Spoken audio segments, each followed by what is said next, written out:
پتہ ہے پھر زندگی سکھاتی بڑا کچھ ہے. ایسا ہی ہے. تو چلے اسی بہانے آپ سے ملاقات بھی ہوگی. ایسا ہی. اور کچھ باتیں بھی ہوگی. جی جی. تھوڑا سا بیک گراؤنڈ سے رائس کیمرہ کے ناظرین بتائیے کہ پرائمری ایجوکیشن کہاں سے آپ نے؟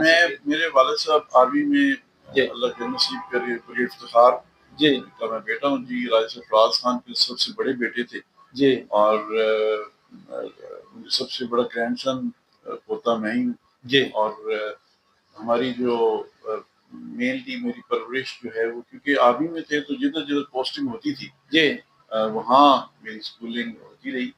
میں ڈھاکہ بھی پڑھا ہے جی. میں نے لاہور بھی پڑھا ہے, میں نے پنڈی بھی پڑھا ہے ماشاء اور اللہ. یہ سید اسکول مال روڈ پر ہے جی بیسیکلی.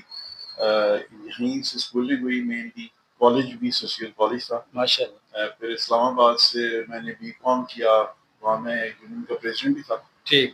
اور بی کام کے بعد یہ 83 کی بات ہے. اچھا 1983 کی. ٹھیک. پھر قائد اعظم یونیورسٹی میں میں نے ایڈمیشن لیا 1984 میں. 84-85 کا بیچ. جی جی. قائد اعظم یونیورسٹی سے میں نے پبلک ایڈمنسٹریشن کیا ماشاء اللہ. اور وہاں بھی میں جنرل سیکرٹری تھا یونیورسٹی میں. اچھا.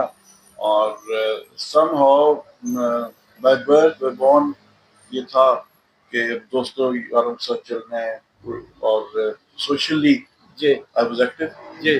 تو اسی لیے سم ہاؤ ہاکی میری فیوریٹ گیم تھی. ہماری اچھا. فیملی گیم بھی ہے جی. اور یہاں سر پاکو بھی کھیلتے رہے. یہاں ہماری شاہین ہاکی کلب تھا اس طرح کھیلتے رہے.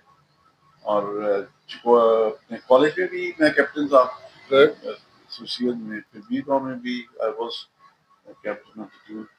تو پھر اس کے بعد ایگریکلچر بینک کو جوائن کیا اچھا. As an assistant director. Good. پھر چکوال شروع سے سم ہاؤ میری یہاں سے سن آف دا سوائل والی بات کہہ لیں. جی. ہر قسم کا رشتہ اس زمین سے جڑا ہوا ہے. تو میں نے پھر ایگریکلچر بینک میں اپنی پوسٹنگ کروائی. اس میں میری 27 ایئرس ایج تھی. اچھا. تو میں مینیجر چکوال یہاں پر آیا 1990 میں.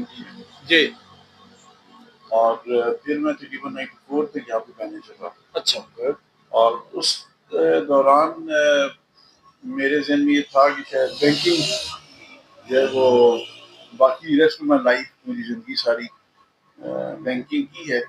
تو میں نے ڈیسائیڈ کیا کہ انٹرنیشنل بینکنگ اینڈ فائنینس جی وہ برمنگھم یونیورسٹی سے کر رہا ہوں. اچھا. تاکہ میری جو ایجوکیشن ہے, میری جو اکیڈمک بیک گراؤنڈ ہے وہ ان لائن ہو جائے ود مائی بینکنگ کیریئر. جی. تو پھر آ کے ڈپٹی ڈائریکٹر بھی ہو گیا, 18 گریڈ مل گیا.